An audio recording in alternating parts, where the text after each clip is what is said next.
हाँ, जल्दी बताओ जल्दी बताओ। इक्विलिब्रियम का हुआ था स्टैटिक और डायनामिक। अच्छा, स्टैटिक और 6 पॉइंट 6 पॉइंट हो गए थे।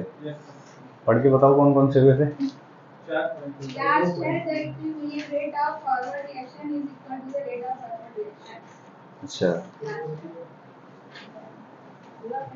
ठीक, चलिए।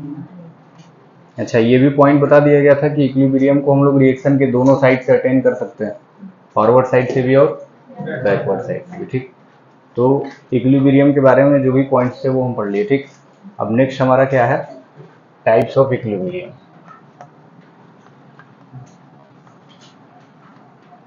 Types of equilibrium. ठीक, अब टाइप्स ऑफ इक्विलिब्रियम में सबसे पहला पॉइंट हम लोग देखेंगे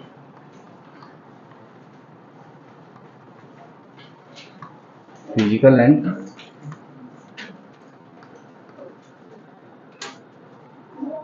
केमिकल इक्विलिब्रियम। ठीक, पहला पॉइंट क्या है हमारा, फिजिकल एंड केमिकल इक्विलिब्रियम। कैसा मुंह देख रहे हो, कुछ समझ नहीं आ रहा है? हाँ, नया नया चीज देख लिएगा तुम लोग। ठीक, तो सबसे पहला टाइप देखेंगे फिजिकल और केमिकल इक्विलिब्रियम। ठीक, इक्विलिब्रियम मेनली कई टाइप के होते हैं, इसमें सबसे पहला पार्ट क्या है, फिजिकल और केमिकल। ठीक, अब इसमें पहला पार्ट क्या है, फिजिकल इक्विलिब्रियम। ठीक,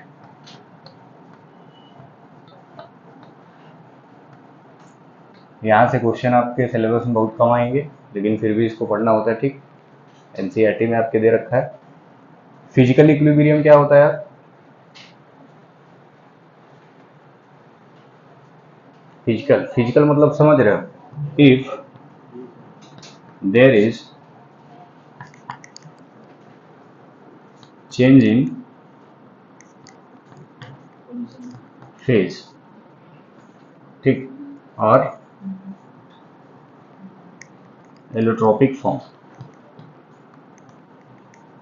ठीक, अगर कहीं पे फेज चेंज हो रहा हो या तो एलोट्रोपिक फॉर्म चेंज हो रहा हो, वहां पे अगर इक्विलिब्रियम आएगा तो उसको हम लोग क्या बोलेंगे बालक, फिजिकल इक्विलिब्रियम। ठीक, जैसे समझिए कि अगर हम H2O लिक्विड लें, क्या लें, H2O लिक्विड, और इसका फेज क्या है, लिक्विड है।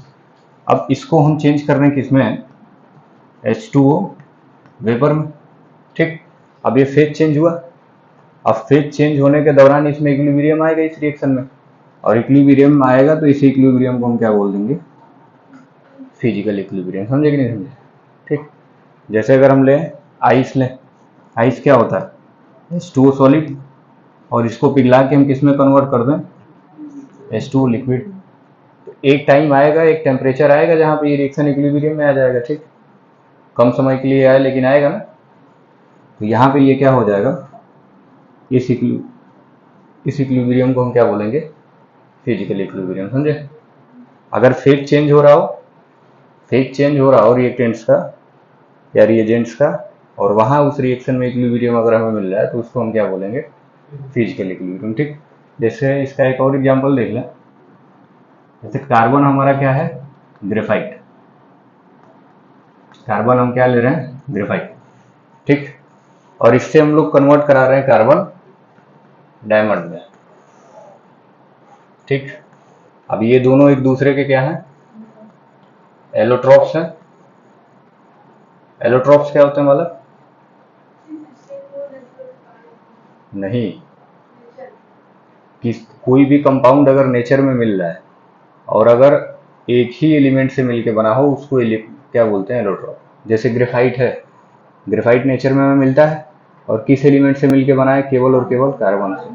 वैसे ही डायमंड है, डायमंड भी नेचर में मिलता है लेकिन किस से मिलके बना है, कार्बन से। एक ही एलिमेंट से मिलके बने होते हैं और नेचर में एग्जिस्ट करते हैं दो टाइप में, दो अलग अलग फॉर्म में, तो उनको हम क्या बोलते हैं, एलोट्रोप। जैसे ऑक्सीजन की बात करें, ऑक्सीजन नेचर में O2 गैस के फॉर्म में मिलती है और O3 गैस के फॉर्म में मिलती है, ओजोन के फॉर्म में। ठीक, तो वो दोनों एक दूसरे के क्या हो जाएंगे, एलोट्रोप। समझे ना, नेचर में मिलेंगे लेकिन एक ही एलिमेंट से बने होंगे तो उनको हम एलोट्रोप बोल देंगे। अब ये दोनों एक दूसरे के एलोट्रोप हैं, और ये कॉमन सा फिनोमिना है, ग्रेफाइट ही डायमंड में क्या होता है, कन्वर्ट होता है। डायमंड हमें नेचर से डायरेक्ट नहीं मिलता है, ठीक, ग्रेफाइट नेचर में मिलेगा और ग्रेफाइट धीरे धीरे किस में कन्वर्ट हो जाएगा, डायमंड में, ठीक। तो जब ये कन्वर्जन होता होगा तो इस रिएक्शन में इक्विलिब्रियम आएगा कभी ना कभी, और इस इक्विलिब्रियम को हम क्या बोल देंगे, फिजिकल इक्विलिब्रियम। एलोट्रोपिक चेंज आ रहा है, एलोट्रोपिक फॉर्म बदल रहा है ना, डायमंड से किस में, कार्बन से किस में जा रहा है, डायमंड। अब ये हम चाहें तो डायमंड से क्या बना सकते हैं, ग्रेफाइट भी, और ग्रेफाइट से डायमंड भी, ठीक। तो अगर रिवर्सिबल रिएक्शन होगा तो इक्विलिब्रियम आ सकता है, और अगर इक्विलिब्रियम आएगा एलोट्रोपिक फॉर्म बदलने में तो उसको हम क्या बोलेंगे, फिजिकल। समझे? फिजिकल इक्विलिब्रियम क्या होता है, या तो फेज चेंज हो रहा हो या तो एलोट्रोपिक फॉर्म, ठीक। चलो नोट कर लो।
मैं क्या है,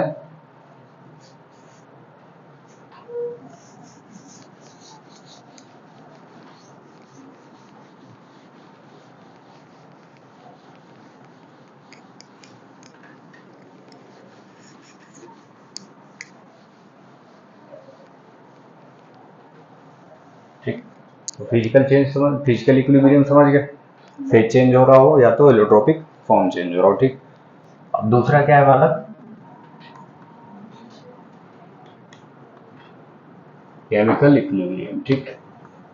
ये हमारे लिए इंपॉर्टेंट है, जो भी क्वेश्चंस आएंगे आपके एग्जाम में वो कहाँ से आते हैं, केमिकल इक्विलिब्रियम से, ठीक। क्योंकि फिजिकल इक्विलिब्रियम देख ही लिए कितना था, तो उससे क्या ही क्वेश्चन पूछे जाएंगे। ये थोड़ा सा लंबा चौड़ा है, तो यहाँ से सारे क्वेश्चन आपको मिलेंगे इक्विलिब्रियम के, ठीक। अब केमिकल इक्विलिब्रियम है, नाम से ही पता चलेगा कि यहाँ पे क्या हो रहा होगा, chemical reaction. If there is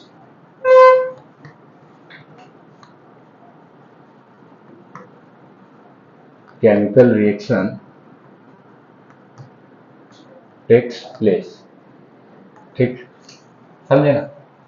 chemical reaction हो रहा होगा और इक्विलिब्रियम आएगा तो उसको हम क्या बोलेंगे, केमिकल इक्विलिब्रियम, ठीक। अब केमिकल रिएक्शन क्या होता है बालक, अगर हम बोल रहे केमिकल रिएक्शन क्या होता है तो क्या बताइएगा, केमिकल रिएक्शन मतलब क्या बोलते हैं, व्हाट इज केमिकल रिएक्शन। अच्छा, और देखो केमिकल रिएक्शन का जो मेन पॉइंट है वो क्या है, कि पुराने बने हुए बॉन्ड क्या है, टूटते हैं और नए बॉन्ड बनते हैं, रिएक्टेंट टूटता है और नया प्रोडक्ट बनता है। तो केमिकल रिएक्शन को हम लोग क्या लिखते हैं, existing bonds are broken and new bonds are formed,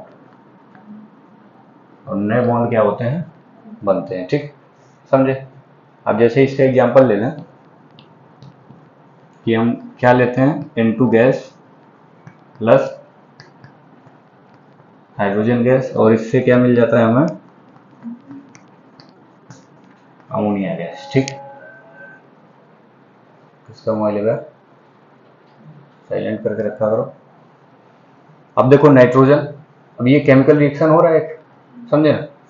अब केमिकल रिएक्शन हो रहा है यानी कि नाइट्रोजन के बीच का पुराना वाला एग्जिस्टिंग बॉन्ड क्या होगा, टूटेगा।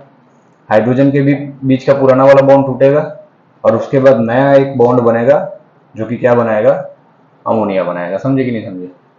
हाँ, तो अगर केमिकल रिएक्शन हो रहा होगा और वहां पे इक्विलिब्रियम आएगा तो उसको हम क्या बोलेंगे, केमिकल इक्विलिब्रियम। ठीक, और आसान बात यह है कि आपको रिएक्शन याद नहीं करना है, इसके स्टेट याद नहीं करने हैं, ये आपको क्वेश्चन में गिवन रहेगा। ठीक, जब भी इक्विलिब्रियम के क्वेश्चन आएंगे, रिएक्शन आपको क्या रहेगा, क्वेश्चन में दिया रहेगा, उसके स्टेट भी आपको मेंशन किए रहेंगे। ठीक, जैसे दूसरा एग्जांपल अगर हम ले लें, N2O4, N2O4 किस में कन्वर्ट होता है, 2NO2।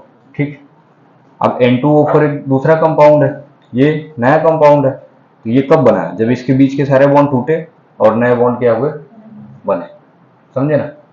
तो ऐसे सिचुएशन को हम क्या बोलेंगे, केमिकल रिएक्शन। केमिकल रिएक्शन क्या होता है कि जब पुराने बॉन्ड टूटते हैं और नए बॉन्ड का क्या होता है, फॉर्मेशन होता है, उसको हम केमिकल रिएक्शन बोलते हैं।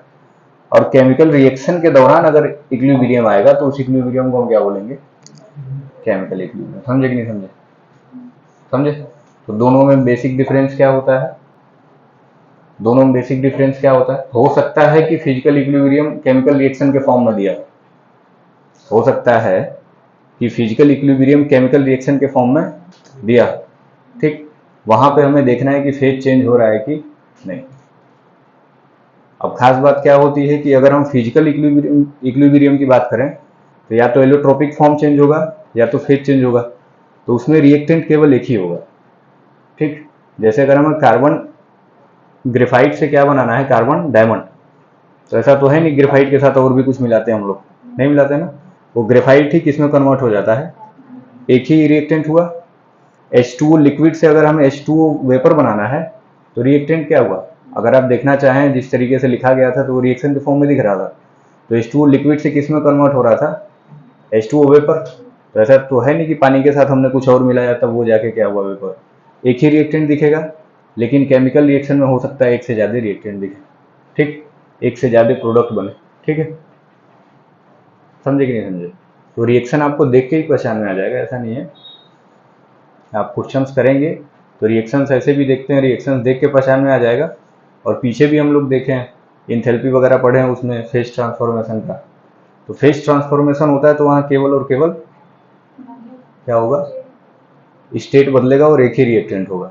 अब जैसे यहाँ पे देखिए, इसमें भी एक ही रिएक्टेंट है, लेकिन यहाँ पे स्टेट का कोई स्टेट मेंशन किया है, नहीं किया है। समझे ना। और फेज ट्रांसफर होता है तो जो रिएक्टेंट होता है वही प्रोडक्ट भी होता है, केवल उसका क्या बदल जाता है, स्टेट बदल जाता है ना। अब ऐसा तो है नहीं कि हमने H2O लिया लिक्विड में और बाद में अल्कोहल बना लिया, ऐसा नहीं होता ना। ऐसा होता तो मजा आ जाए। ठीक, लेकिन ऐसा नहीं होता। H2O ही किस में कन्वर्ट हुआ, H2O वेपर में, तो जो रिएक्टेंट होगा वही प्रोडक्ट भी होगा। कार्बन का ग्रेफाइट किस में कन्वर्ट हुआ, कार्बन के डायमंड में। समझे ना। ऐसा नहीं हुआ कि मैग्नीशियम बना दिया। और यहाँ पे कुछ भी हो सकता है, देखो N2O4 किस में कन्वर्ट हो गया, 2NO2। Nitrogen gas hydrogen gas मिल गया, क्या बना लिए, अमोनिया। तो रिएक्शन में हमेशा जो प्रोडक्ट बनता है ना वो नई चीज बनेगा। समझे। तो ये देख के पहचानने का बेसिक डिफरेंस है, देख के भी आप इस तरीके से पहचान लेंगे। ठीक, दोनों साइड एक ही चीज दिखे तो तुरंत ध्यान आपका जाना चाहिए किधर, फिजिकल इक्विलिब्रियम की तरह। ठीक, और अगर दोनों साइड डिफरेंट आ जाए, रिएक्टेंट और प्रोडक्ट दोनों क्या है, अलग अलग है, तो आप तुरंत समझ जाइए कि ये क्या है, केमिकल रिएक्शन हो रहा है। ठीक, समझे, नोट करो, लिख लिए, लिखिए।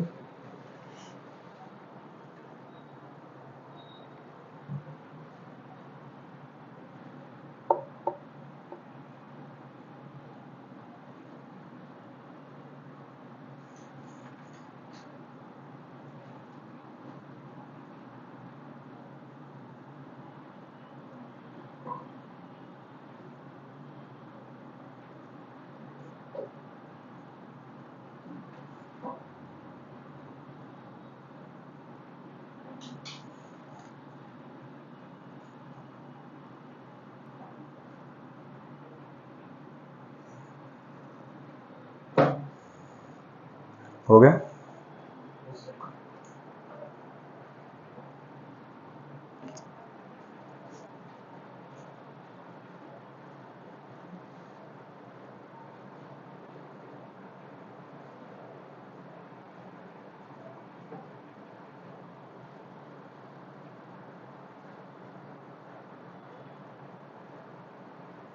जल्दी लिखिए पीछे बेटा।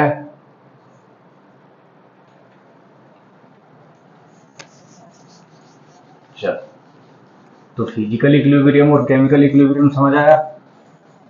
जो नेक्स्ट इसका पार्ट है वो क्या है, होमोजीनियस इक्विलिब्रियम और हेट्रोजीनियस इक्विलिब्रियम। ठीक, तो नेक्स्ट जो पार्ट है इसका बी,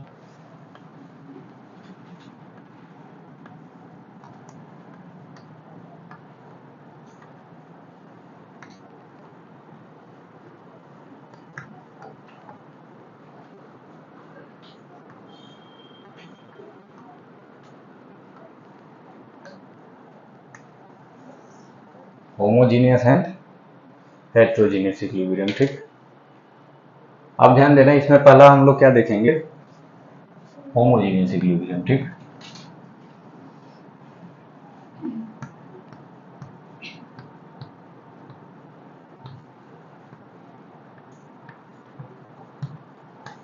ये पूरा नहीं लिख रहे हैं, ये क्यों लिख रहे हैं मतलब समझिए क्या लिखा गया है, इक्विलिब्रियम। ठीक, अब देखो होमोजीनियस इक्विलिब्रियम क्या होता है, इफ ऑल रिएजेंट्स, चलिए कोई बताएगा रिएजेंट्स क्या होते हैं, तो मतलब रिएजेंट्स किसको बोलते हैं, उसको तो रिएक्टेंट बोलते हैं। रिएजेंट, हाँ, जो रिएक्शन के मतलब रिएक्शन के जल्दी करवाते हैं, उसको कैटलिस्ट बोलते हैं। रिएजेंट भी होता है? नहीं, कैटलिस्ट होता है, कैटलिस्ट। और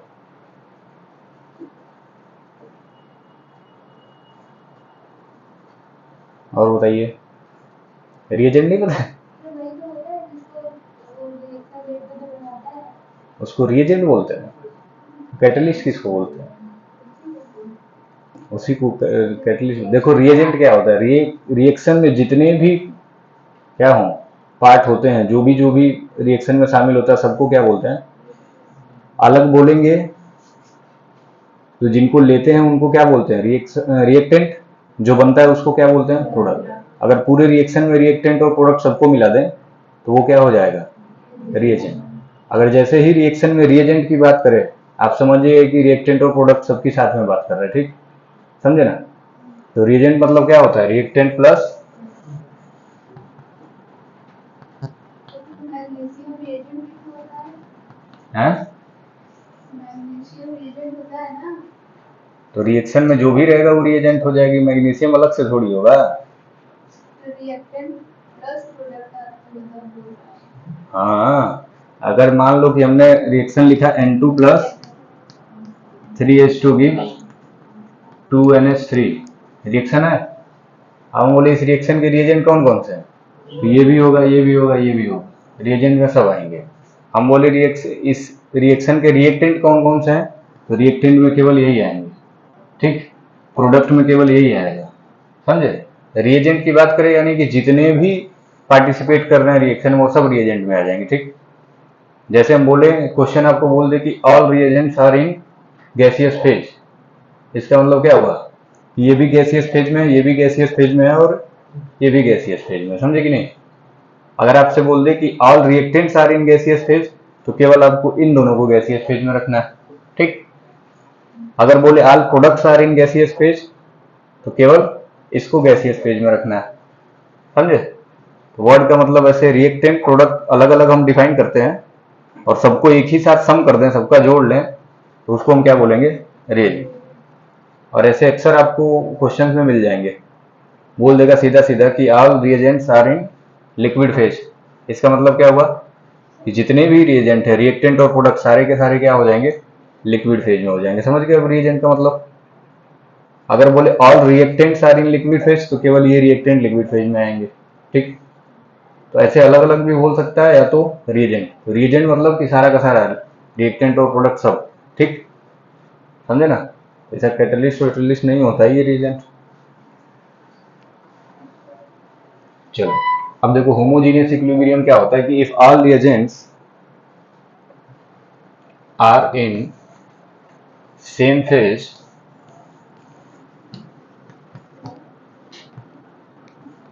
एट इक्विलिब्रियम, ठीक।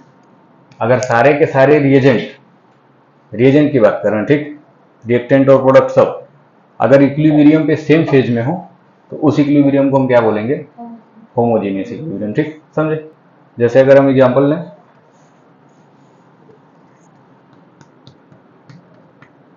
अब ये मत बोल देना कि एक ही एग्जांपल ले रहे हैं बार बार, ठीक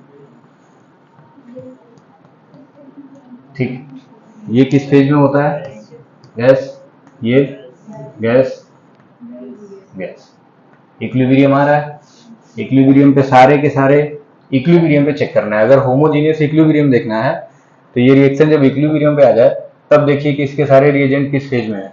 अगर सबके सब सेम फेज में होंगे तो वो क्या हो जाएगा, होमोजीनियस। अब यहाँ पे देखो इक्विलिब्रियम साइन बता रहा है सारे के सारे किस फेज में है, गैसियस फेज में, सेम फेज में है, तो इस इक्विलिब्रियम को हम क्या बोल सकते हैं, होमोजीनियस, ठीक। जैसे दूसरा एग्जांपल अगर हम देखें,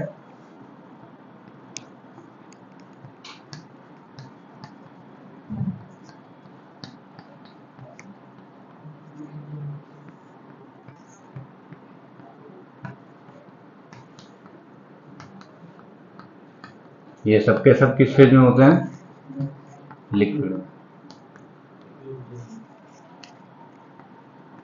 तो इक्विलिब्रियम पे जब आप देख रहे हैं तो ये सारे के सारे रिएजेंट किस फेज में है, सेम फेज में है ना, लिक्विड फेज में। तो अगर सेम फेज में होंगे तो हम इसको क्या बोल देंगे, होमोजीनियस इक्विलिब्रियम, समझे कि नहीं।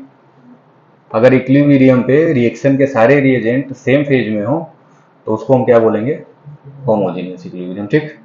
तो दिक्कत, तो रिएजेंट का मतलब समझ गए ना, सारे रिएक्टेंट और प्रोडक्ट मिला सबको क्या बोलते हैं हम, रिएजेंट, ठीक। नोट करो।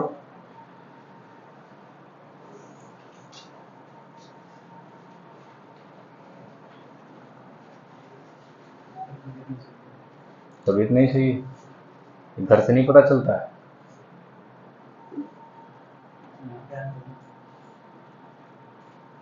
जब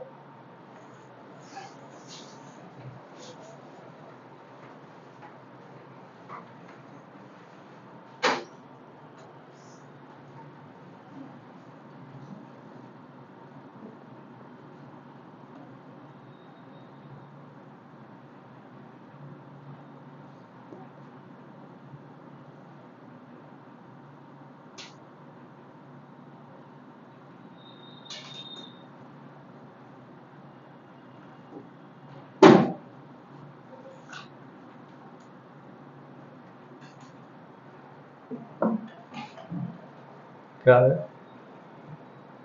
तुम दोनों चैन से नहीं रह सकते ना, हैं? फिर अमन गेट बंद कर देना बच्चों पीछे।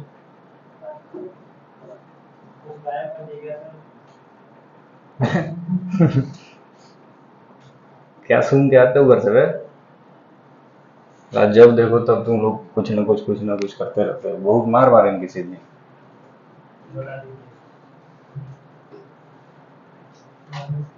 बताना नहीं पड़ेगा, जिस दिन मारेंगे सबको पता चलेगा, सब तुम्हारा हालत देखने जाएंगे हॉस्पिटल में, कैसा है आयुष।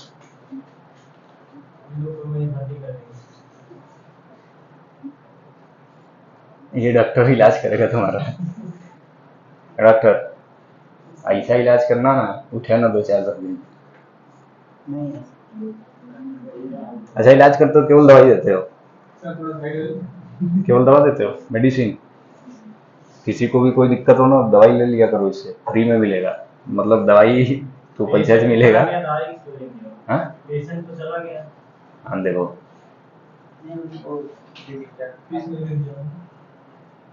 दवा मान लो ऐसे डॉक्टर के यहाँ दिखाने जाते हो ना, फीस लेता है, चलो तुम लोग 100-200 रुपये दे देना इसको, ठीक,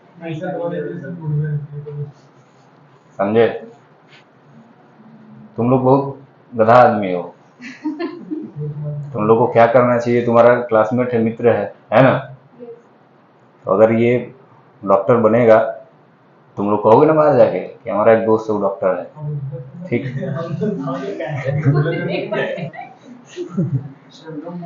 हाँ हाँ ठीक है, मतलब तुम लोग बाद में बनोगे, ये तो अभी है ना, दबा दे देता है। सुनो, एक काम करना, बहुत मारवाएंगे वे। एक काम करना है, एक तो क्लिनिक खोल दो, 5 तुम लोगों में से पेशेंट बन के रुक जाओगे इसके यहाँ, ठीक। 5 लोग गिनती है। पेमेंट क्या करना है? नहीं, यहाँ क्लिनिक खोलो, ठीक। 5 ऐसे जाएंगे रोज, तो लोगों को लगा कि नहीं बढ़िया डॉक्टर है, ठीक। 8-10 लोग रोज आ रहे हैं, ठीक। धीरे धीरे तुम्हारा ना चल जाएगा, उसके बाद हमको कमीशन दे देना उसमें से। चलिए, हो गया ये बेटा। हम बीमार हमको देखो कभी, जानते हो? हम जब पैदा हुए ना, तो भगवान आए और बोले हमारे कान में कि जाओगे, तुम ना तो कभी बीमार पड़ोगे ना मरोगे, अमर होगे। नहीं, वो कान में बोल दी, वो बोलना ही काफी है। झूठ झूठ कौन बोल, बहुत पाप होता है झूठ बोलना। झूठ बोलना बहुत पाप है, ठीक। झूठ कभी जिंदगी में नहीं बोलना चाहिए। उसी पाप के कारण हम हमारे, तो हम ना बीमार पड़ते हैं, ना तो हम कभी बूढ़े होंगे और ना मरेंगे, ठीक। बूढ़े नहीं होंगे, ठीक। नहीं, छोटे से बड़े हो गए, ठीक, लेकिन अब बूढ़े नहीं होंगे। ये शर्त रखे थे हम भगवान से। भगवान जब हमारे कान में बोल के गए कि जाओ तुम आज से अमर, तो हम तुरंत रो गए 1 मिनट। बूढ़े हो जाएंगे, तकलीफ में रहेंगे, हमको नहीं चाहिए। या तो फिर हम शर्त रखे, वो बोले कि बताओ बस क्या चाहिए तुमको। हम बोले ऐसा कुछ करिए कि हम बोले कि ऐसा कुछ करिए कि मरे भी ना और हमको तकलीफ भी ना हो। तो बोले ठीक है, जाओ, बूढ़े नहीं हुए, समझे। हम ना बीमार पड़ते हैं ना मरेंगे। उनके कहने का मतलब नहीं समझे सर, हमारे बोले का बूढ़े नहीं होंगे। किसकी?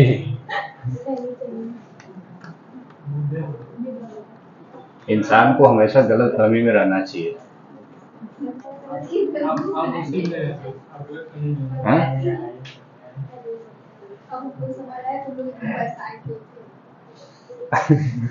अच्छा, तुम लोग कान में भी कुछ बोल गए क्या?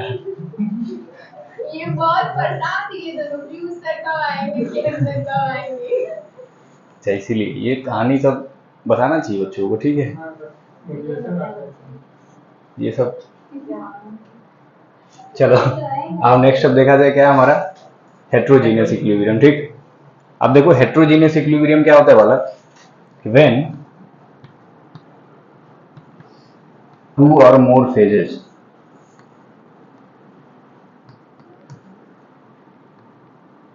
of reagents presents at equilibrium, ठीक। अगर इक्विलिब्रियम पे रिएजेंट्स के 2 या 2 से ज्यादा अगर फेज प्रेजेंट हो, ठीक, तो उसको हम क्या बोलेंगे? हेट्रोजीनियस इक्विलिब्रियम, समझे कि नहीं। जैसे इसका एग्जांपल अगर हम लें, तो अगर हम कार्बन ले लें सॉलिड, ठीक, और इसका रिएक्शन हम करें किसके साथ? CO2 गैस के साथ, ये क्या बनाएगा? कार्बन मोनोगैस, ठीक। अब ये रिएक्शन आया किस पे? इक्विलिब्रियम पे। अब इक्विलिब्रियम पे हमें दिख रहा है कि इसका फेज क्या है? प्रोडक्ट गैसियस फेज में है और रिएक्टेंट एक गैस में और एक सॉलिड में, 2 फेज हो गए। तो जैसे ही 2 या 2 से ज्यादा फेज आएंगे, इसको हम क्या बोलने लगेंगे? हेट्रोजीनियस इक्विलिब्रियम, ठीक। समझे कि नहीं समझे? इक्विलिब्रियम पे रिएजेंट्स के अगर 2 या 2 से ज्यादा फेज आ गए, तो हम उसको क्या बोलेंगे? हेट्रोजीनियस, ठीक। अब जैसे एक और एग्जांपल देखें, H प्लस आयनिक फॉर्म में है, किस फेज में होगा? जल्दी बताओ। एक्वस फेज में होगा, एनिक फॉर्म हमेशा एक्वस फेज में होता है, ठीक है। अब हम क्या करें, ये किस में कन्वर्ट हो जाएगा, हाफ H2, ठीक। अब इक्विलिब्रियम पे देखो, एक्वस और गैस दो फेज आ रहे हैं ना, तो इसको हम क्या बोल देंगे, हेटेरोजेनियस, ठीक। अब हम H प्लस में इलेक्ट्रॉन जोड़ के H2 गैस भी बना सकते हैं, H2 गैस को तोड़ के वहां से इलेक्ट्रॉन निकाल के H प्लस भी बना सकते हैं। तो एक समय आएगा जब ये कहाँ आ जाएंगे, इक्विलिब्रियम पे, और इक्विलिब्रियम पे इनका फेज देखो क्या दिख रहा है, अलग अलग दिख रहा है, दो या दो से ज्यादा फेज, तो इसको हम क्या बोलेंगे, हेटेरोजेनियस, ठीक। समझे कि नहीं समझे, नोट करो, चौक नहीं गया है।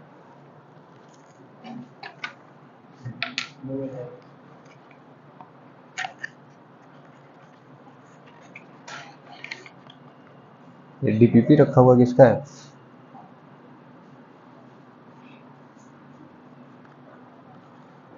डीपीपी दिया नहीं है क्या,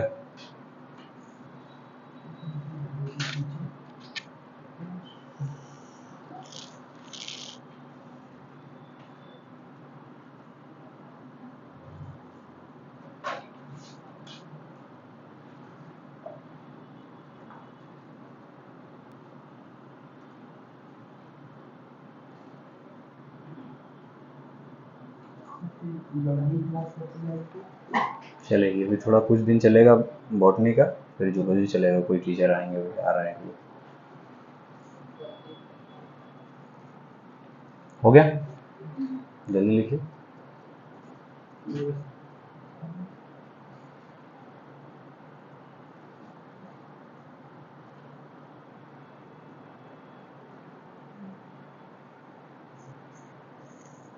हटा दें,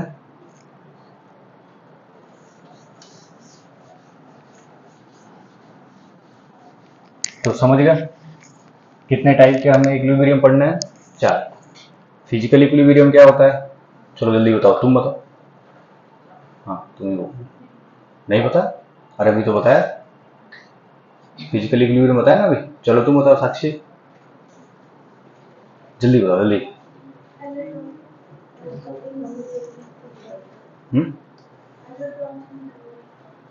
एलोट्रॉप्स में क्या हो जाए, अच्छा फेज में चेंज हो, ठीक। चलो तुम बताओ केमिकल रिएक्शन, केमिकल इक्विलिब्रियम क्या होता है रागिनी,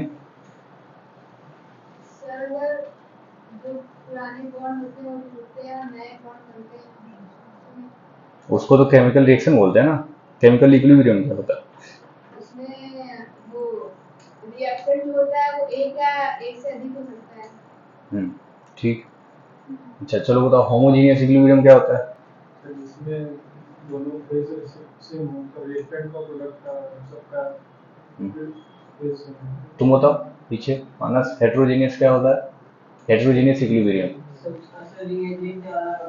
रिएजेंट अलग अलग हो, वो तो होंगे ही रिएक्शन में रिएजेंट अलग अलग, उनका फेज क्या होना चाहिए, अलग। इक्विलिब्रियम पे अगर हम रिएजेंट्स का फेज देखें तो अगर अलग अलग फेज आएगा तो उसको क्या बोलेंगे, हेटेरोजेनियस इक्विलिब्रियम।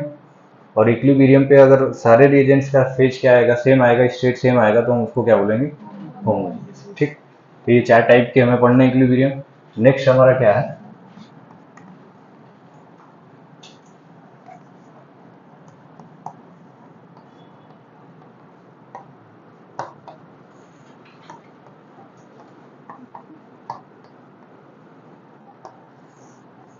नेक्स्ट हमारा क्या है, लॉ ऑफ मास एक्शन, ठीक।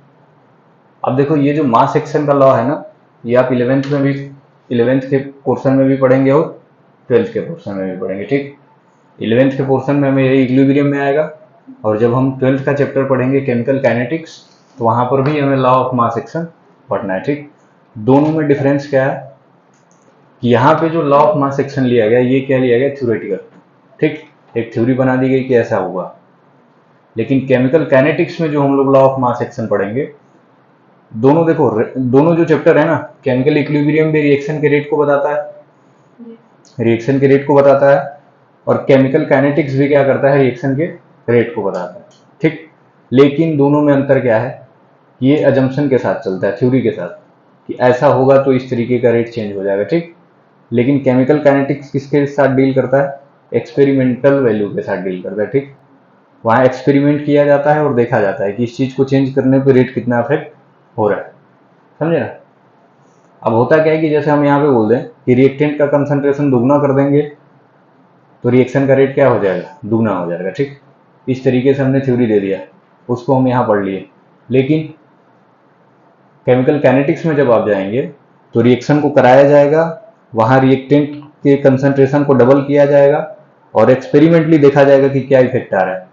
हो सकता है कि डबल ना आए, 1.5 गुना ही है, तो वहाँ एक्सपेरिमेंटल चीज़ लिखी जाती है कि अगर रिएक्शन के रेट को हम क्या करेंगे, डबल करेंगे, रिएक्टेंट के कंसंट्रेशन को डबल करेंगे तो रेट पे ये फर्क पड़ेगा, ठीक। ऑर्डर ऑफ रिएक्शन वहाँ पढ़ते हैं, first order reaction, zero order reaction, ठीक। उस हिसाब से वहाँ देखा जाता है। यहाँ पे जो लॉ ऑफ मास एक्शन पढ़ेंगे वो क्या होता है, पूरा का पूरा थ्योरेटिकल लॉ होता है, ठीक। पहला पॉइंट इसमें क्या लिखेंगे, इट इज थ्योरेटिकल लॉ, समझे, ये एक थ्योरेटिकल लॉ होता है। अब इसको लिखवाने का रीजन क्या है कि जब आप एग्जाम देंगे तो आपके सिलेबस में दोनों आएगा, ये भी आएगा और काइनेटिक्स का भी आएगा, ठीक। अब काइनेटिक्स के जितने भी क्वेश्चन होते हैं ना, आगे ऐसे ब्रैकेट में एक्सपेरिमेंटली लिखा होता है।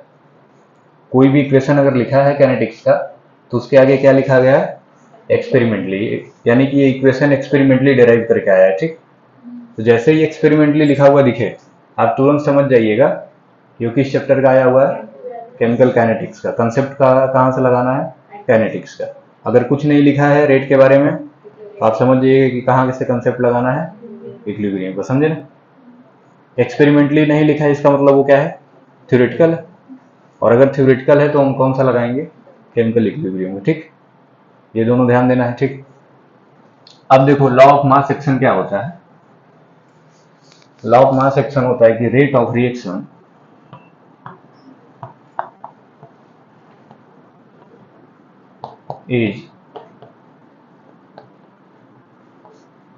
is proportional to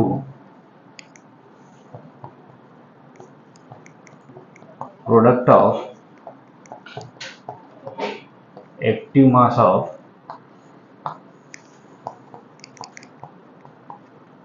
reactants where stoichiometric coefficients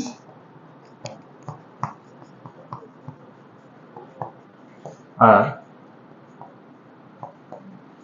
taken as power, ठीक।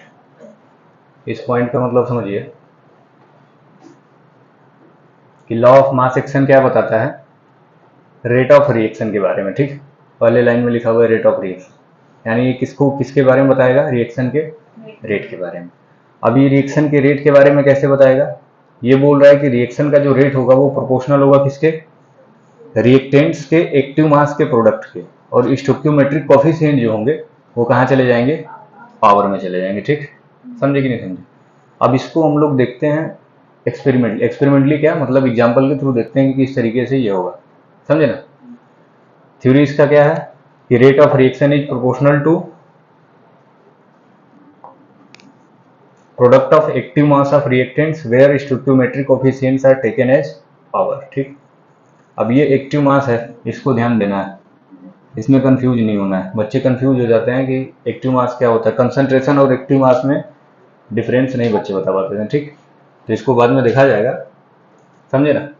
अभी ये क्या देखना है, लॉ ऑफ मास एक्शन क्या बोलता है कि जो रिएक्शन का रेट है वो किस पे डिपेंड करता है, एक्टिव मास ऑफ रिएक्टेंट, और जो रिएक्टेंट के क्या होंगे स्टोइकियोमेट्रिक कोएफिशिएंट वो किस में चले जाएंगे, पावर, समझे ना।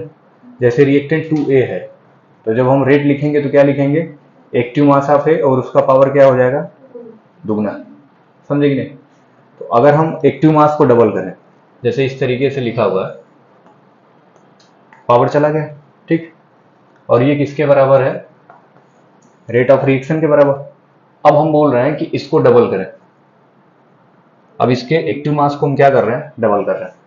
तो एक्टिव मास को डबल करेंगे तो ये 2A हो जाएगा, और 2A का जब पावर 2 करेंगे तो क्या हो जाएगा, 4 गुना, तो रेट क्या हो जाएगा, 4 गुना, समझे ना। समझे कि नहीं समझे। तो यहाँ से स्टोइकियोमेट्रिक कोएफिशिएंट का बहुत बड़ा रोल है, अगर ये नहीं रहता, हम इसको डबल करते, ये डबल होता, लेकिन इसका ये जो पावर चला गया है, ये रेट ऑफ रिएक्शन को डिफाइन कर रहा है डायरेक्टली। अगर पावर 3 रहता तो ये कितना चला जाता, 8 गुना हो जाता। इसके एक्टिव मास को डबल करने पे बहुत मार मारेंगे, ना होगा। इसका पावर अगर 3 है और इसको a से 2a कर रहे हैं, 2 का पावर 3 8 होगा ना, तो ये 8 गुना हो जाएगा ना। तो स्टोइकियोमेट्रिक कोएफिशिएंट का रूल है, इसीलिए हमने यहाँ पे मेंशन किया कि स्टोइकियोमेट्रिक कोएफिशिएंट जो होंगे वो कहाँ चले जाएंगे, पावर में चले जाएंगे। ठीक, तो इसको नोट करो, फिर इसको देखते हैं कैसे रिएक्शन में अप्लाई करेंगे। हो गया।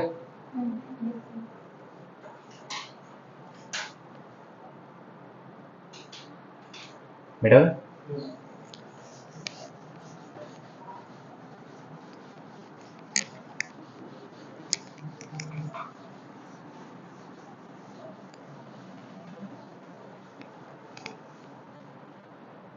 ठीक।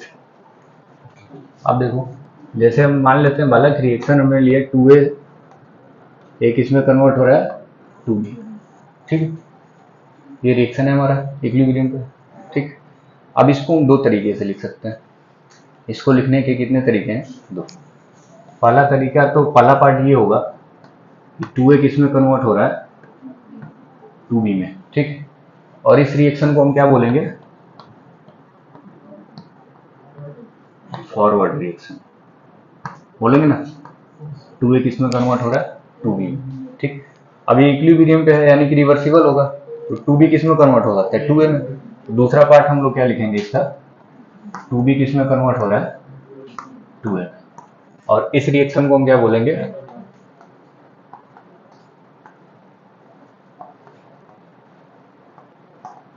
Backward reaction. ठीक, समझे। अब यहाँ पे क्या बात हो रहा है कि जब भी हम रेट की बात करेंगे, रेट ऑफ रिएक्शन, ये एक रिएक्शन है, फॉरवर्ड रिएक्शन है, तो ये रिएक्शन है। 2a किस में कन्वर्ट हो रहा है, 2b में। रिएक्टेंट्स क्या हो गया, 2a, और प्रोडक्ट क्या हो गया, b। समझे ना, रिएक्टेंट a हो गया और प्रोडक्ट b हो गया।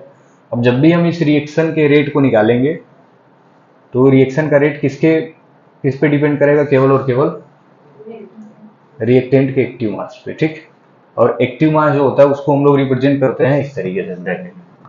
ये जो ब्रैकेट होता है ना, इसको हम क्या बोलते हैं, एक्टिव मास।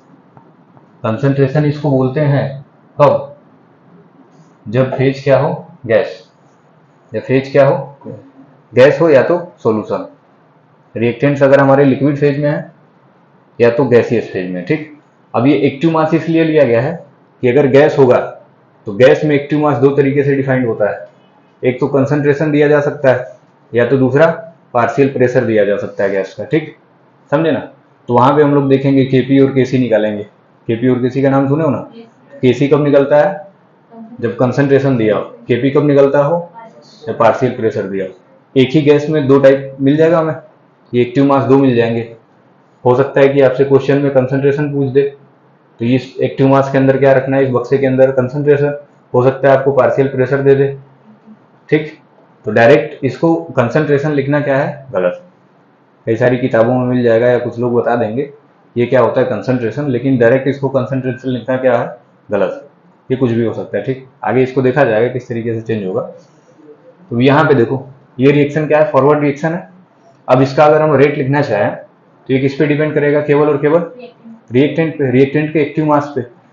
तो अगर हम लिखें इसका रेट, तो हम क्या लिखते हैं, आरएफ। क्या लिखते हैं, आरएफ। आरएफ यानी रेट ऑफ फॉरवर्ड रिएक्शन। समझे ना। ये डायरेक्टली प्रोपोर्शनल होगा किसके, एक्टिव मास ऑफ ए, और इसका स्टोइकियोमेट्री कहाँ चला जाएगा, पावर। तो स्टोइकियोमेट्री क्या है, 2। ठीक, अब हम इसका प्रोपोर्शनलिटी हटाएंगे तो इसके जगह पे क्या लगेगा, कांस्टेंट। तो आर एफ क्या हो जाएगा, आर एफ इक्वल टू के एफ। ठीक, इक्विलिब्रियम कांस्टेंट किसका, फॉरवर्ड का। ठीक, और ये क्या आ जाएगा, ए टू दी पावर 2। समझे कि नहीं समझे। तो इस तरीके से हम इस रिएक्शन का रेट डिफाइन करेंगे। ठीक, सेम इसका अगर हम देखें तो ये कौन सा रिएक्शन है, बैकवर्ड रिएक्शन है।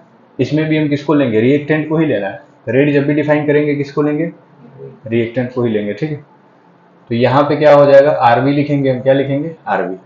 आरबी लिखा है, इसका मतलब क्या है, rate of backward reaction. RF लिखा है मतलब रेट ऑफ फॉरवर्ड, समझे कि नहीं समझे? अब ये किसके प्रोपोर्शनल होगा, हो जाएगा, समझे? एक्टिव मास है ये। अब यहां से प्रोपोर्शनलिटी हटाएंगे तो क्या आएगा, KB, ठीक ठीक, समझे कि नहीं? ये क्या है, रेट, दोनों में अंतर समझो। ये RF क्या होता है, रेट, और RF क्या होता है, रेट कांस्टेंट। क्या होता है, रेट कांस्टेंट। ये रेट कांस्टेंट है किसका, फॉरवर्ड रिएक्शन का, और ये रेट कांस्टेंट है किसका, बैकवर्ड।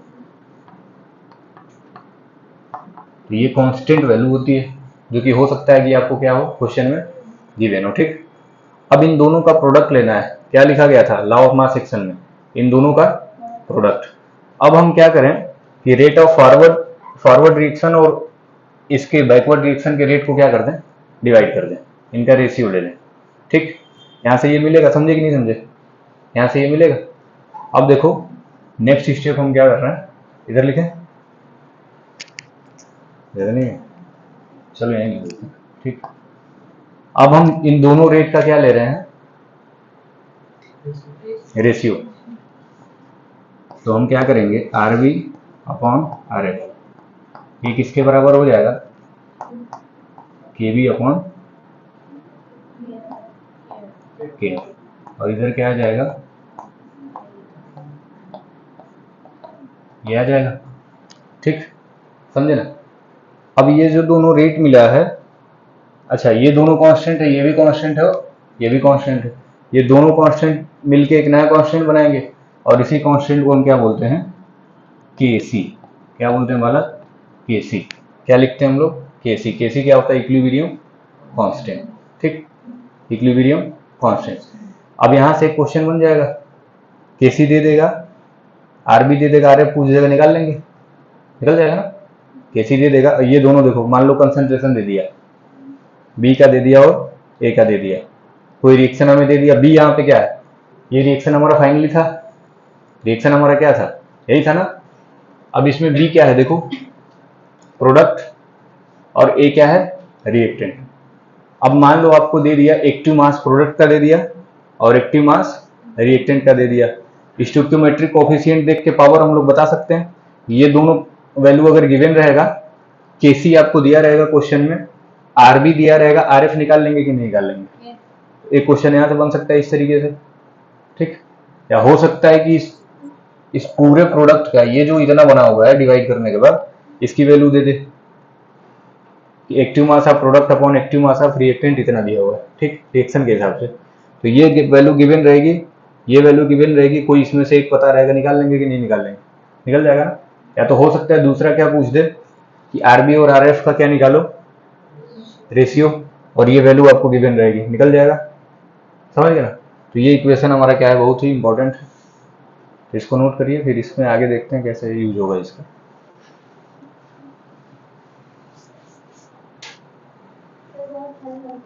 ठंड लग रही है,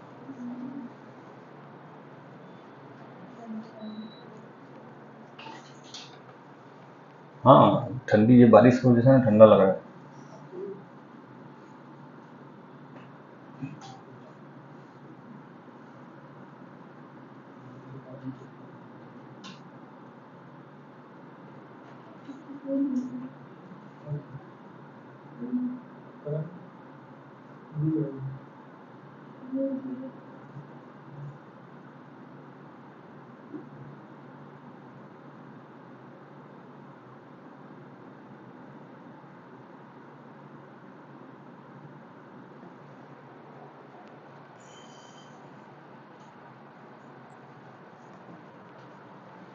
चलो अगर इतना ही लिखो, समझे ना, इसको फिर से आगे बता देंगे, ये समझ नहीं आ रहा है।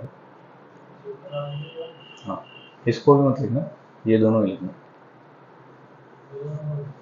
ये दोनों हो गए। नहीं सर, अभी वो सब लिखना है ना, हाँ RF प्रोपोर्शनल सब लिखना है ना। हाँ हाँ हाँ लिखना है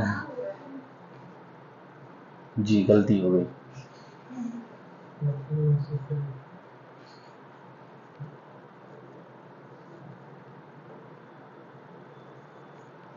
सुबह सुबह करेला खा के आते हो, कब चलेंगे तो लड़ेंगे सबसे सब लोग हो गया। ये दोनों एक्सप्रेशन याद रखना है हमें, ये फॉरवर्ड रिएक्शन के लिए रेट और बैकवर्ड रिएक्शन के लिए रेट, ठीक है, समझे? मिटा दें?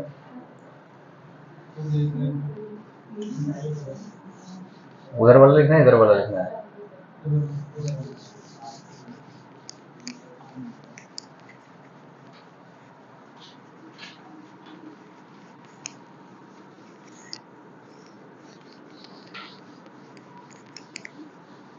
चलो अब देखो, फॉरवर्ड रिएक्शन के लिए रेट क्या आया था, आरएफ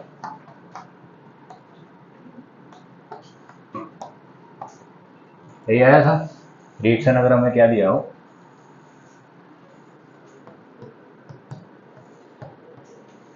ठीक, समझे ना? ये रिएक्शन अगर दिया है, फॉरवर्ड रिएक्शन के लिए इक्वेशन ये बनेगा रेट का, बैकवर्ड के लिए क्या बनेगा,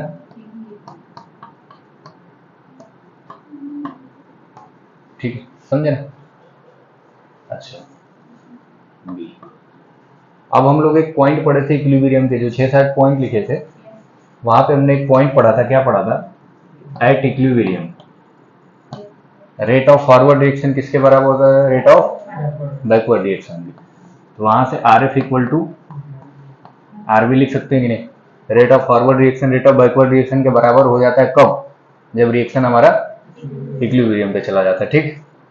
इक्विलिब्रियम के पॉइंट्स में ये चीज लिखाया गया था। अब आर एफ क्या है?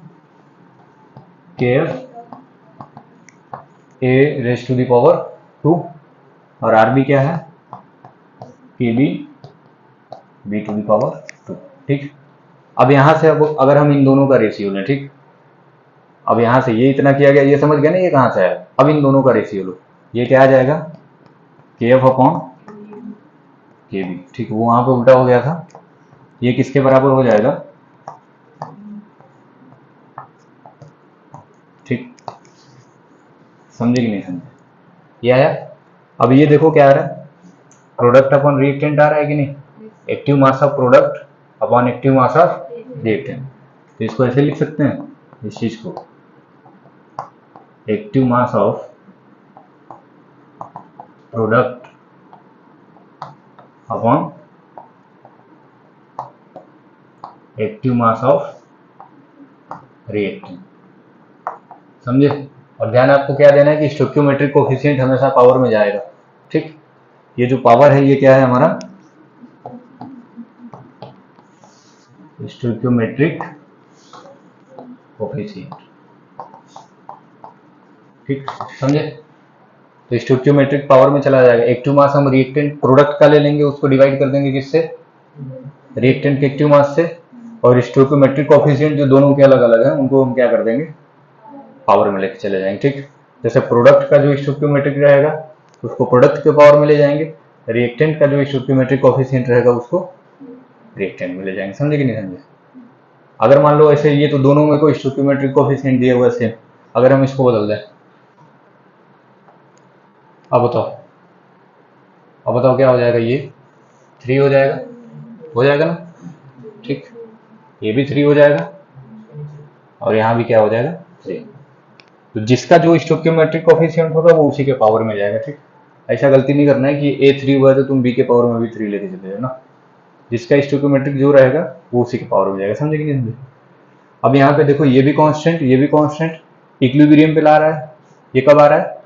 इक्विलिब्रियम पे रेशियो निकाल रहा है ना, तो ये दोनों कांस्टेंट मिलके एक नया कांस्टेंट बनाएंगे केसी, जिसको हम लोग क्या बोलते हैं? इक्विलिब्रियम कांस्टेंट, समझे कि नहीं समझे? तो केसी मतलब क्या होता है? केसी इक्वल टू हम लोग क्या लिख सकते हैं? केसी इक्वल टू के एफ अपॉन के भी लिख सकते हैं ना, लिखा जा सकता है। अब डायरेक्ट अगर आपको ये वैल्यू दे दे, ये वैल्यू दे दे, ये निकल जाएगा। ये क्वेश्चन यही से बन सकता है, ये वैल्यू दे दे, ये वैल्यू दे दे, ये पूछ दे, वो भी निकल जाएगा। इन तीनों में से कोई 2 दे देगा, कोई तीसरा पूछेगा, निकल जाएगा, समझे ना? तो इस तरीके के भी क्वेश्चन आते हैं। तो इस इक्वेशन को हमें ध्यान रखना है। अगर केसी है इक्विलिब्रियम कांस्टेंट, कोई पूछे इक्विलिब्रियम कांस्टेंट क्या होता है, तो आप क्या बताएंगे, rate constant of forward reaction upon rate constant of backward reaction. ठीक, समझे? तो इस तरीके से कैसे निकालेंगे, नोट कर लो।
हो गया बेटा?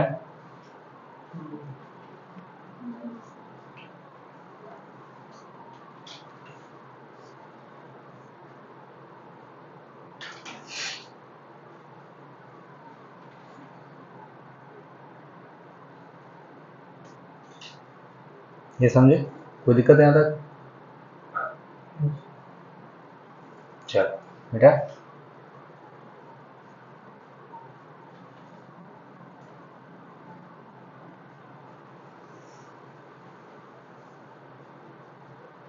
कहाँ से रही हो यार? हंस कहाँ रही हो बताओ? नहीं, पीछे लिख रहे हैं ना अभी, देख रही हो? देख रहे हो तुम लोग? इसके साथ अगर खाना खाओगे ना, ये अपना खाना पहले खत्म कर लेगी, फिर तुम लोग को भगा देगी। जल्दी जल्दी लिख ले रही है खुद से, और फिर करिए, इरेज करिए। चलिए ठीक। अब देखो, मान लो कि एक रिएक्शन दिया हुआ,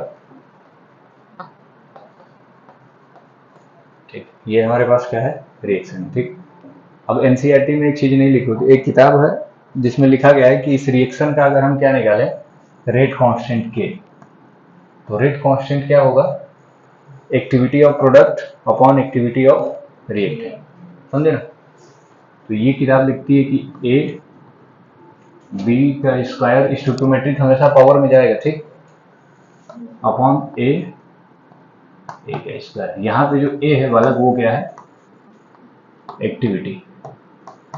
ठीक, सर ए जो है वहाँ पे पावर 3 हो जाएगा। अच्छा हाँ, ये पावर 3, स्टोइकियोमेट्रिक कोएफिशिएंट जो रहेगा वो पावर में चला जाएगा। ठीक, अब ये एक्टिविटी क्या होता है, ये हो सकता है कि हम कंसंट्रेशन लें, हो सकता है कि हम क्या ले लें, पार्शियल प्रेशर लें, हो सकता है कि हम मोल फ्रैक्शन ले लें। वो जो चीज़ें होती हैं वो एक्टिविटी होती हैं। ठीक, तो डायरेक्ट जो रिलेशन दिया गया है कि जो रिएक्शन का रेट कांस्टेंट होता है वो किस पे डिपेंड होता है, activity of product upon activity of reactant. ठीक, अब अगर इसी एक्टिविटी को हम कंसंट्रेशन लें, क्या लें, कंसंट्रेशन, तो जो रेट कांस्टेंट आएगा वो क्या हो जाएगा, Kc। समझे ना? अगर इसी हम एक्टिविटी को क्या ले लें, कंसंट्रेशन,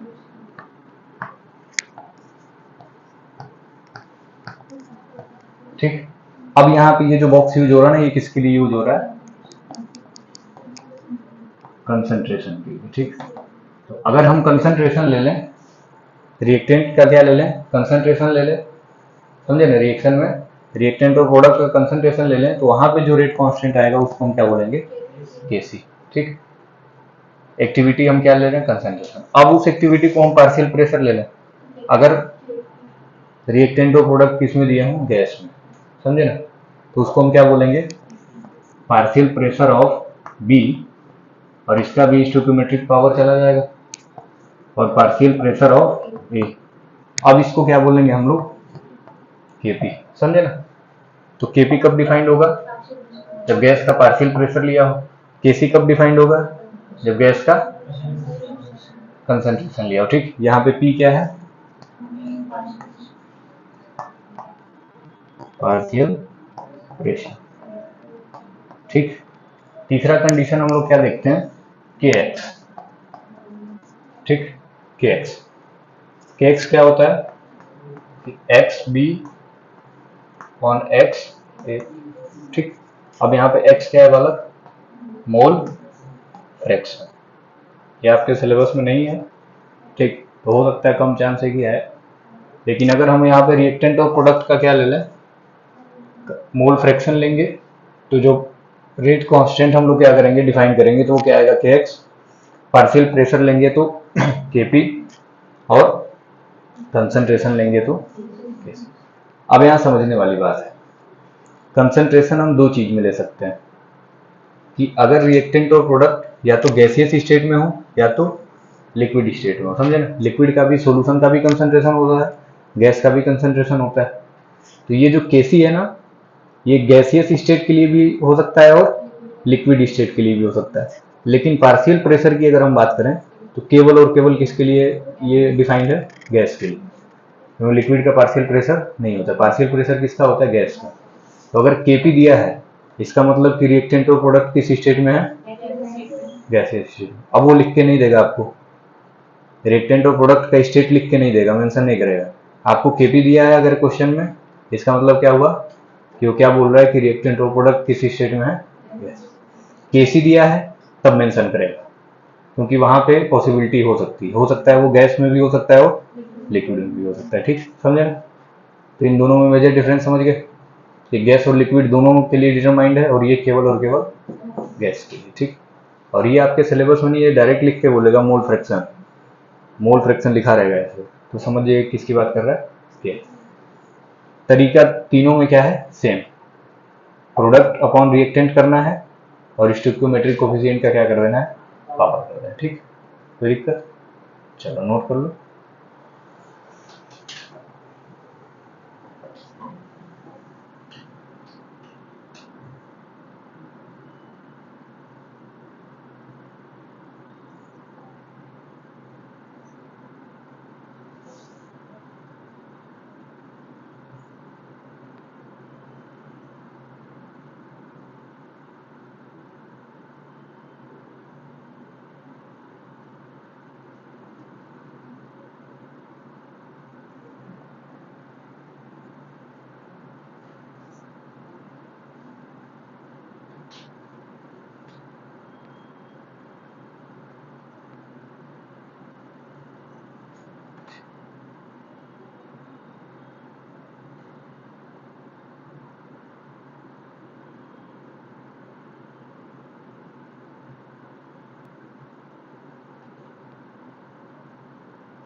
हो गए,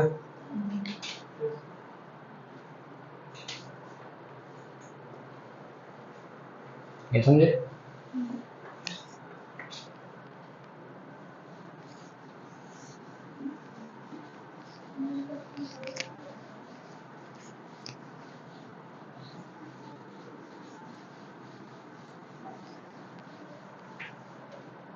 चलिए ठीक, अब एक नोट डाल लीजिएगा। ठीक, समझे।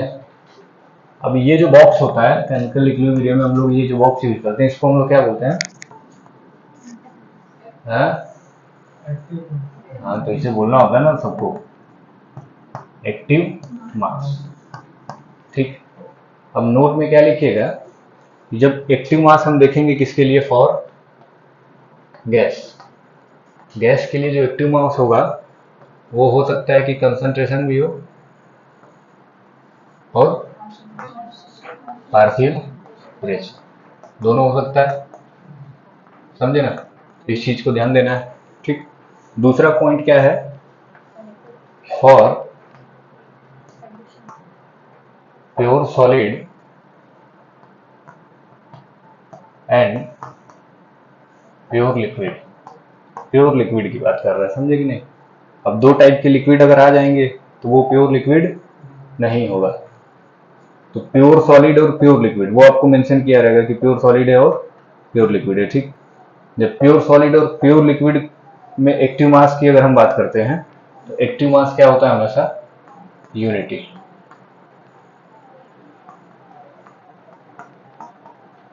समझे कि नहीं समझे, समझे कि नहीं। अब जैसे हम ले लें H2O लिक्विड, H2O आइस को किस में हम कन्वर्ट कर रहे हैं, H2O लिक्विड। तो वो जो लिक्विड होगा H2O का वो केवल और केवल वाटर का लिक्विड है ना, प्योर है, तो वहां पे उसका कंसंट्रेशन हम क्या ले लेंगे, उसका एक्टिव मास हम क्या मान लेंगे, यूनिटी 1 मान लेंगे। ठीक, इसके क्वेश्चन आगे किए जाएंगे तो वहां से आपको समझ आ जाएगा कि किसका मान लेना है किसका नहीं लेना है। ठीक, इससे पहले भी आप लोग केटीजी वगैरह में पढ़े होंगे, कंसंट्रेशन जब लेते थे प्रोडक्ट वगैरह का तो हम लोग यूनिटी ले लेते थे, समझे ना। तो ये चीजें आगे आएंगी, बस आपको ध्यान कर देना है कि गैस में जो एक्टिव मास होता है वो हो सकता है कि कंसंट्रेशन भी हो जाए और हो सकता है पार्शियल प्रेशर भी हो जाए। ठीक, समझे। और प्योर सॉलिड और प्योर लिक्विड के लिए जो एक्टिव मास हम हमेशा क्या एज्यूम कर लेते हैं, यूनिटी 1। ठीक, तो ये दोनों पॉइंट को आपको क्या करना है, ध्यान रखना है। ठीक, चलो जल्दी लिखो।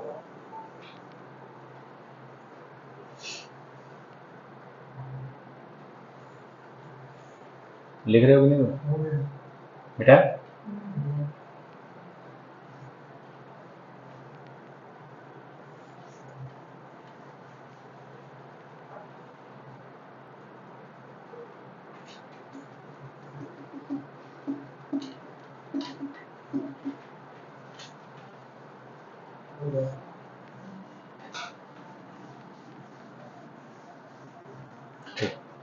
अब हम बात करते हैं केपी और केसी, तो देख लिए क्या होता है। ठीक, केपी, केसी और केएक्स देखा, तीन चीज, मोल फ्रैक्शन के टर्म में देखा, कंसंट्रेशन के टर्म में देखा और पार्शियल प्रेशर के टर्म में रिएक्शन का क्या देखा हमने, रेट कांस्टेंट। ठीक, अब हम उसका यूनिट देखेंगे कि यूनिट क्या होता है, समझे ना, उसका यूनिट देखेंगे। ठीक, यूनिट अब हो सकता है कि आपको केपी और केसी भी ना लिख के दिया है, आपको वैल्यू दिया है और उसके साथ यूनिट दिया है, तो यूनिट देख के आपको पहचानना है कि ये केपी दिया है कि केसी दिया। ठीक, तो यूनिट क्या करता है, बहुत मायने रखता है। ठीक, अब अगर मान लो हमने रिएक्शन एक बनाया,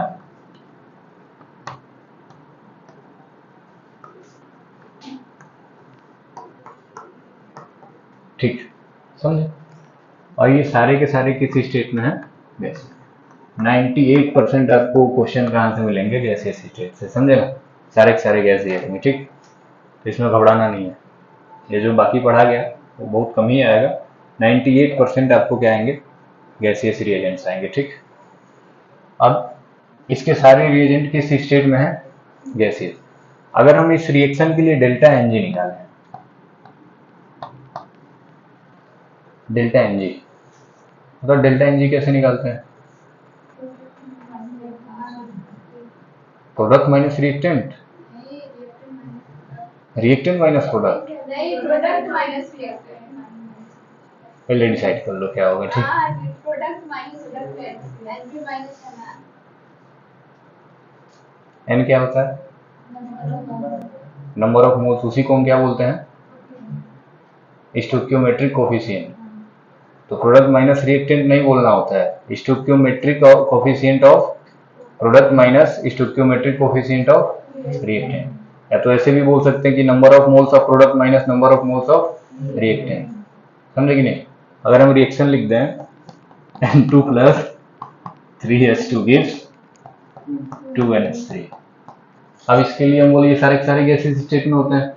अब डेल्टा एनजी निकालो, प्रोडक्ट माइनस रिएक्टेंट करोगे, अमोनिया में से इसको माइनस करोगे, इसके मोल्स में से माइनस करना होगा ना, तो number of moles of product minus number of moles of reactants. ठीक, ये बोलना होता है, समझे। तो डेल्टा एनजी हम क्या निकालते हैं, अब यहाँ पे देखो कैसे लिखेंगे इसको,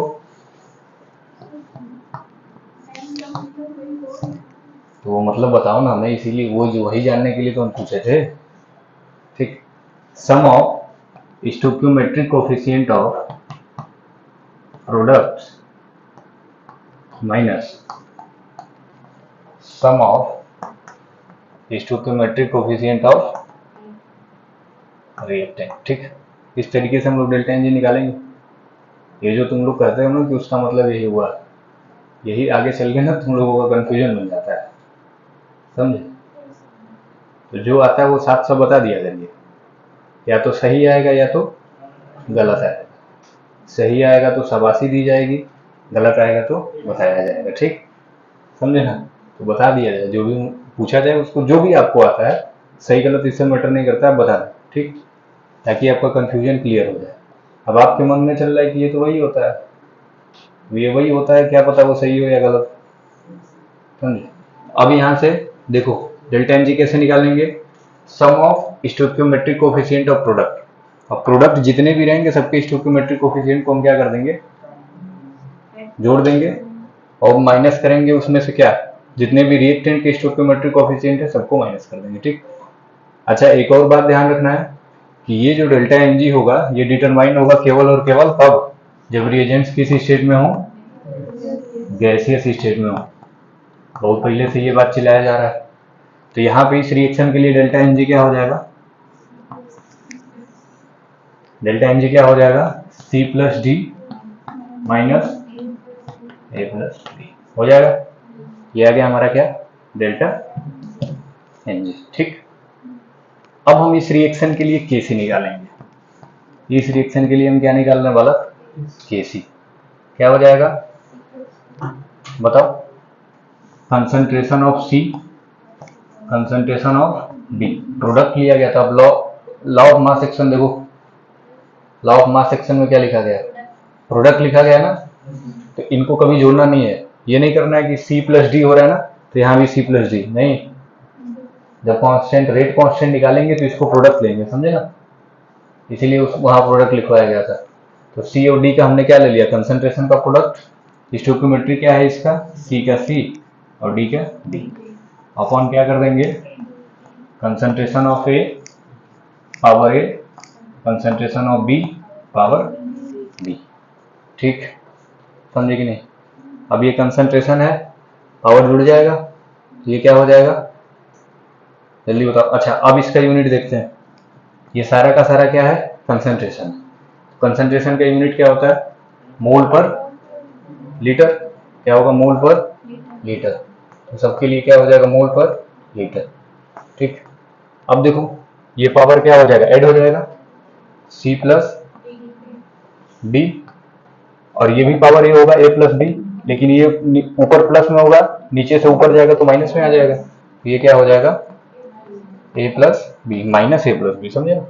अब इस टर्म को हम लोग क्या लिख सकते हैं, डेल्टा एनजी। ठीक, तो केसी का यूनिट क्या हो जाएगा, mole per litre to the power delta NG. ठीक, अब यूनिट देखो, यूनिट निकालने का सीधा सीधा यूनिट आपसे पूछेगा, कई बार क्वेश्चन पूछा यूनिट का आ चुका है, जेई में भी और नीट में भी। ठीक, अब आपसे रिएक्शन दे देगा, बोलेगा केसी का क्या निकालो, यूनिट निकालो। तो आपको क्या करना है, सीधा सीधा रिएक्शन का डेल्टा एनजी निकाल लेना है, मोल पर लीटर के पावर में चढ़ा देना, आ जाएगा उसका केसी का वैल्यू नहीं आएगा, यूनिट आएगा, समझे ना। वैल्यू नहीं निकालेंगे हम लोग, क्या निकालेंगे, यूनिट। ये जो हमारा क्या है, यूनिट है, समझे। तो यूनिट के बहुत क्वेश्चन आते हैं, ठीक, ध्यान रखना है। ठीक, तो ये हम किसके के लिए देख रहे हैं, केसी के लिए। केसी के लिए यूनिट क्या आएगा, mole per litre to the power delta NG of the reaction. ठीक, समझे। अब अगर हम केपी डिफाइन करें इसी रिएक्शन के लिए, केपी अगर डिफाइन करेंगे तो ये कंसंट्रेशन हटा के पार्शियल प्रेशर लगा देंगे, समझे कि नहीं। तो ये लिख लियो, छापो छापो जल्दी जाओ।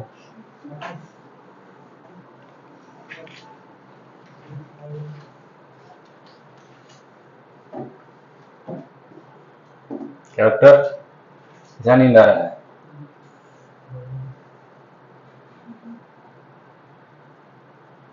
कभी नींद आए तो खुद से भी दवाई खा लिया करो अपना, ठीक, कि नींद आया करे, नींद आने वाली। क्या बताओ तो, नींद भगाने वाली दवा है ना, चूहा मारने वाली दवाई खा लो। इतना गर्मी हो गया अंदर की। हमको नहीं मानना है। अच्छा मतलब तुम इतने कमजोर हो कि जिस दवा से चूहा मर रहा है उससे तुम मर जाओगे। सर भगवान को क्या है, ये सब फिल्मों में दिखाया जाता है कि चूहा मारने की दवाई लेके धमकाते हैं लोग, उससे आदमी नहीं मरता है। ठीक, उसे कई दिन के लिए सोना पड़ जाएगा सर। उससे बॉडी में इतना गर्मी आएगा ना कि नींद नहीं आएगी आपको। नहीं सर, लेकिन बताइए ये सारी चीजें बिल्कुल वैध है, इसका प्रयोग बिल्कुल नहीं करना है, इसकी जिम्मेदारी हमारी नहीं है। ठीक, क्या करें सर, वही पूछ रहे हैं। नींद देखो, आदमी जब अपने इंद्रियों को वश में कर लेगा ना तो उसको उसके लिए कोई भी काम असंभव नहीं है। योगा करो, टहलो सुबह उठ के, समझे कि नहीं। पेट बंद रहता है सर। रात में पढ़ना रहता है, 1 घंटा योगा करना। मन में एकदम ये दृढ़ संकल्प ले लो, सोना नहीं है। अरे तुम खाते हो क्या, उल्टे सीधे खाते रहते हो। अच्छा एक तो बात बताओ, हम लोग को नींद आता है, दिन में हम लोग खाते हैं, खाना लंच करते हैं ना, उसके बाद बहुत तेज नींद आता है। ठीक, लेकिन सोना नहीं होता है, समझे ना। कोई उधर जाके गिरेगा 2 मिनट, कोई सोएगा तब तक आगे कोई खटखटाएगा। ठीक, फिर धीरे धीरे ना ऐसा मन में ये आ गया कि कुछ भी खा लें सोएंगे नहीं। ठीक, और तुम लोग सो जाते हो, बस ऐसे कौन सोता है, समझे। तो मन में संकल्प लाइए कि सोना नहीं है, नहीं सोना है, पढ़ते टाइम नहीं सोना है। ठीक, सोना भी जरूरी है, कम से कम 6-7 घंटे सोना है, समझे। कितना घंटा सर? 6-7 घंटे दिखेगा ही नहीं। और खाना ऐसा खाओगे जिससे नींद ना आए, चावल खाओगे तो नींद आएगी, रोटी खाया करो, समझे ना। रोटी खाओगे तो नींद नहीं आएगी। अब खाना इंसान की तरह खाना चाहिए, समझे ना, सांड भैंसे की तरह नहीं खाना चाहिए। ठीक, खाना कभी खाओ, देखो हंस रही है पीछे, खाना कितना रोटी खाती हो, हैं कितना, इसीलिए तुम्हारी आवाज यहाँ तक नहीं आ पा रही है। हम भी 2 रोटी खाते हैं, मेरी आवाज तो जा रही है। तुम भी 2 खाते हो, घर में आटा उटा नहीं है, आटा उटा नहीं है। 2 रोटी तो भाई में। अच्छा 2 रोटी भी खाने की चीज होती है, हम 2 रोटी खाते हैं, 2 रोटी खत्म हो जाता है तब गिनती चालू करते हैं। अच्छा तीसरी जब आती है तो 1, चौथी आती है तो 2, इस तरीके से 4 खाते हैं, समझे। 2 रोटी कौन खाता है, बीमार हो जाओगे, अभी बीमार पड़ के आई थी ना, रोटी खाया करो। और तुम कितना रोटी खाती हो, हैं, कुछ नहीं होगा तुम लोगों का। डॉक्टर, हम जो काम करेगा वो खाएगा नहीं, पढ़ो कभी, मेहनत करो, मेहनत नहीं करते हो। अभी तुम लोग को बोले कोचिंग की तरफ से पार्टी है, समोसा खिलाया जाएगा, लपेट दोगे 8-10 समोसा खिलेंगे, हैं? देखो तुम कितना रोटी खाती हो, सर मेरा रोटी के हिसाब से होता है। जब बड़ा रोटी रहेगा तो 2, एक और छोटा रोटी रहेगा 4। 2 या 3। अच्छा ठीक है, चलो ये 3 तो मिला कोई। तुम कितना खाती हो, 1। अच्छा 3 तुम, नहीं पूछ रहे हैं। देखो 2 रोटी खाते हो, शरीर में भी पाओ, बैठे बैठे कमर में दर्द होने लगेगा, 1 घंटे ही बैठोगे तो पड़ोगे खा। नहीं, रोटी खाने से नींद नहीं आती, एक बात याद रखो, समझे ना।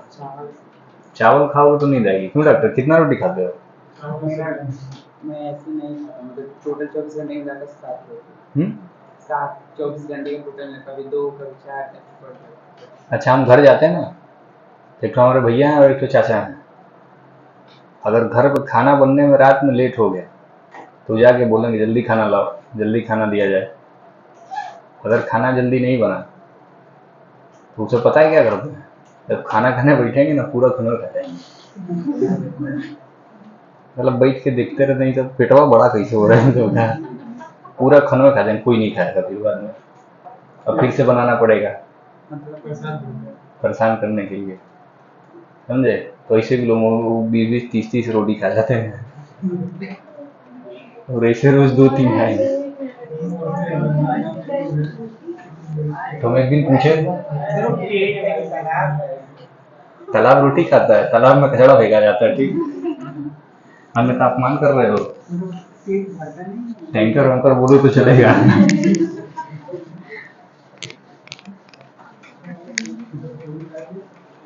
बेचारा लीवर समझ जाता है। हाँ हाँ, वो भी आराम करते करते रोज रोज आराम करते करते पागल हो जाता होगा, ठीक। चलो आप देखो, रिएक्शन मिटा दिए। रिएक्शन क्या था हमारा?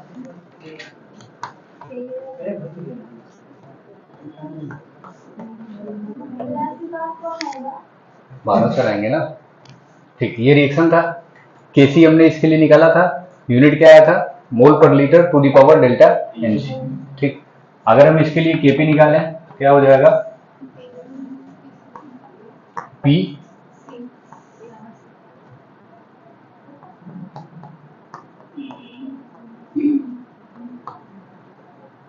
हो जाएगा,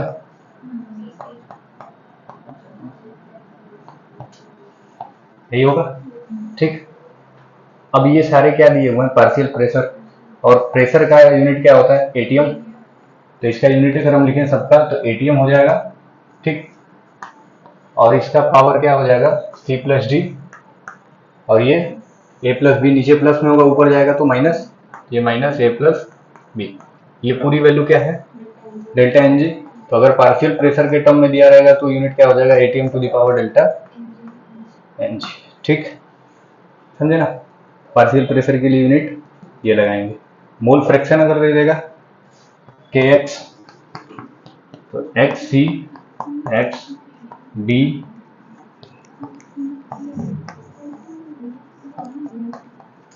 ठीक। अब मोल फ्रैक्शन क्या होता है? Unit less. तो इसका भी यूनिट क्या आ जाएगा? Unit less. तो अगर यूनिट दिया हो, वैल्यू दिया हो बिना किसी यूनिट का, यानी कि वो क्या दिया हुआ है? kx, मोल फ्रैक्शन में दिया है। वैल्यू दिया है किसमें? एटीएम का कुछ पावर आ रहा है उसमें दिया है, एटीएम के पावर में, तो केपी। मोल पर लीटर के पावर में कुछ आएगा तो क्या बोलेंगे हम? केसी। समझे कि नहीं समझे? तो यूनिट देख के बता देंगे, तो यूनिट का बहुत बड़ा रोल होता है, ठीक। चलो अब इसको देख लें कैसे बनाएंगे। मिटाएं इसको, जल्दी लिखो। सर नहीं है अभी, ऊपर नहीं आएंगे?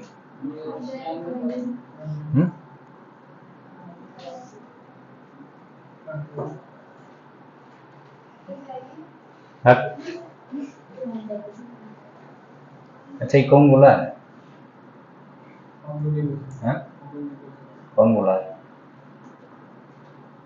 ऐसे ना मजाक मत किया करो, ठीक। गलती से भी किसी दिन दिमाग घुमा ना, पूरे साल के लिए आने नहीं देंगे क्लास में, समझे? सर पटक पटक के मर जाओगे, आओगे नहीं। क्यों सर? बोलो, बताते हैं क्यों। मूड ठीक नहीं है, क्लास चल रहा है तो एकदम बोलना नहीं है, ठीक। समझे कि नहीं? वो आएंगे, क्लास ओवर होगी, खत्म बात। आपका